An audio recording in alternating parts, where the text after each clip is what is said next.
The Chicago Bears are about to enter a draft cycle that could completely redefine how this defense operates for the next decade. And there's one name buried deep in the later rounds that has me more excited than almost anyone else in this entire class. Welcome to Bears News Fan Report, where you're getting the most up-to-date news, exclusive analysis, and all the latest developments surrounding our beloved Chicago Bears.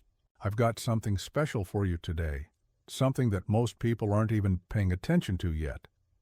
But by the time I'm done explaining this, you're going to understand why this could be one of the smartest moves this organization makes all offseason. We're at a fascinating crossroads right now as a franchise. Postseason football is on the horizon. Our roster has taken real, tangible shape over the last two off-seasons, and the entire trajectory of this team has shifted dramatically. We're no longer in foundational rebuilding mode, we're in reinforcement phase. That's a massive distinction that changes everything about how we approach the draft, free agency, and roster construction moving forward. The objective now isn't just to add bodies, it's to add the right bodies in the right places at the right time to keep this competitive window wide open for years to come. As we look ahead to the 2026 draft, the Bears are going to be focused on strengthening premium positions, adding purposeful depth, and insulating this roster against regression or injury. That means being smart, being strategic, and being willing to take calculated risks on players who might not have the highest profiles, but bring unique skill sets that can change the way we play football. And trust me, there's one player in this draft who fits that description perfectly, but I'm going to walk you through the entire draft strategy first so you understand exactly why this pick makes so much sense. Let's start at the top with our first round selection at number 25 overall. The Bears are looking at offensive lineman Caleb Lomu from Utah. Now, I know that's not the sexiest pick in the world. Nobody's going to be jumping out of their seats when we draft an offensive tackle, but this is exactly the type of investment that keeps a roster competitive over multiple seasons.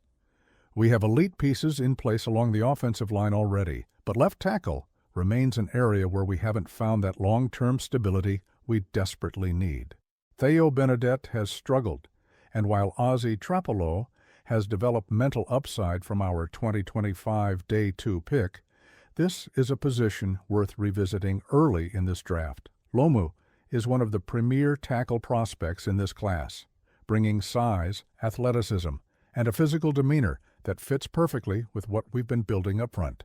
With established veterans like Joe Thuney, Drew Delman, and Jonah Jackson holding it down inside, plus Darnell Wright entrenched at right tackle, adding Lomu at left tackle could legitimately elevate this unit into one of the best offensive lines in all of football.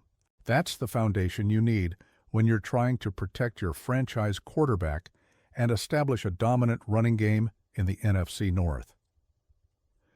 Moving into the second round at pick 57, we're targeting edge rusher Akeem Mesidor from Miami.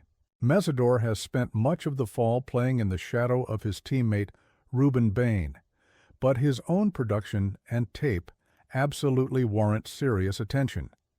He's a big, long, powerful edge rusher who has consistently held his own in the ACC, and for Chicago, he adds another body to a pass rush rotation that benefits from waves of pressure rather than relying on a single dominant presence.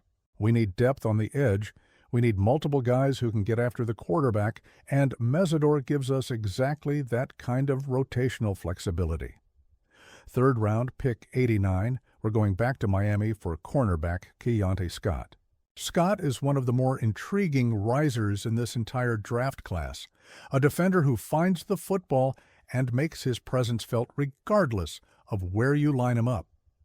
Chicago has previously dipped into the Miami pipeline with Tariq Stevenson, and Scott brings a similarly versatile profile that our defensive coaching staff can mold. His projection isn't necessarily tied to one single role. He could play nickel, he could play perimeter corner, he could even function as a safety-like defender in sub-packages, but his instincts and playmaking ability are absolutely undeniable. Fourth round at pick 131 brings us David Oak, a defensive lineman from Arkansas. This is a big man in the middle who fills a clear functional need for our defense. We need an actual run-stuffing interior presence, and Oke brings size, strength, and anchor ability to the middle of the defensive line. In a division built around physical football with teams like Green Bay, Minnesota, and Detroit, all committed to running the ball down your throat, adding beef on the interior isn't a luxury, it's an absolute necessity. Oke may never be a high sack producer, but his ability to occupy space, eat double teams, and keep our linebackers clean would add immediate value to our early down defensive packages. Fifth round, pick 164, we're selecting safety Bishop Fitzgerald from USC. Fitzgerald is a legitimate riser in this class, a player with experience playing both high and low safety positions who shows real range on the back end and brings value on special teams. For Chicago, Fitzgerald profiles as a developmental safety who can contribute immediately in sub-packages and on kicking units while pushing for a larger role over time.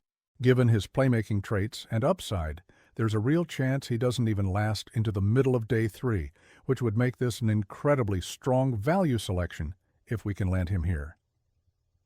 Sixth round at pick 203, we're taking another edge rusher, Patrick Payton from LSU. Payton is a classic traits-based gamble late in the draft, the kind of player who makes you dream about what could be if everything clicks. He's a former Florida State transfer who stands 6'6" and weighs over 240 pounds, with length and athletic tools that are genuinely difficult to teach. The consistency and refinement never fully materialized at the collegiate level, but the upside remains absolutely intriguing. In Chicago, Payton would enter a developmental environment where our coaching staff could mold him into a situational pass rusher, and if the light clicks for him, he has the physical profile to become a valuable rotational piece for years to come. Now we get to the seventh round, pick 248, and this is where things get really interesting. This is the selection that has me fired up, the player I've been building toward this entire time. The Chicago Bears could be looking at linebacker Eric Gentry from USC, and let me tell you why this could be one of the most impactful late-round picks we've made in years. Gentry is one of the most physically unique linebackers to enter the draft in recent memory. When I say unique, I'm not exaggerating. This kid stands 6'6". Yes, you heard that right, 6'6" at the linebacker position. That's not a typo, that's not a mistake. That's genuine rare length at the second level that we haven't seen since players like Charles Snowden came out of Virginia years ago. Think about what that kind of size and length brings to a defense. Gentry's physical profile would allow him to function as a true hybrid defender, capable of impacting passing lanes in ways that traditional linebackers simply cannot, matching up with tight ends, who usually create mismatches against smaller linebackers, and adding a completely different dimension to our linebacker group. In today's NFL, where offenses are getting more creative with how they use tight ends and big receivers in the middle of the field, having a linebacker with that kind of length and range is a massive advantage. Gentry can disrupt throwing lanes, he can challenge catches at the catch point in ways that most linebackers can't, and he brings a versatility that modern defenses desperately need. This isn't just about adding depth at linebacker, this is about adding a completely unique skill set that changes how opposing offenses have to game plan against us.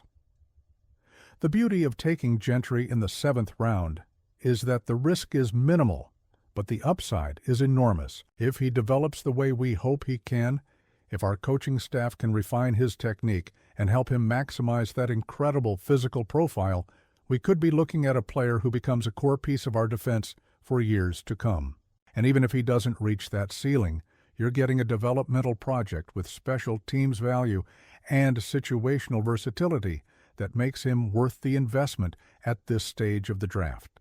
This entire draft strategy is built around one core principle, adding players who fit what we're trying to do schematically while also bringing unique traits that give us advantages in specific matchups. From Lomu protecting the blind side to Messidor, adding edge pressure to Scott, providing secondary versatility to OK, stuffing the run to Fitzgerald patrolling the back end, to Peyton developing as a pass rusher to Gentry, bringing that rare linebacker length. Every single pick has a purpose. Every single selection fits into a larger vision for what this defense and this team can become. So here's what I want to know from all of you watching right now. Do you think Eric Gentry could be that hidden gem in the late rounds that turns into something special? Does his unique physical profile excite you as much as it excites me? And more broadly, how do you feel about this entire draft strategy? Are these the right positions to target, or would you go in a different direction?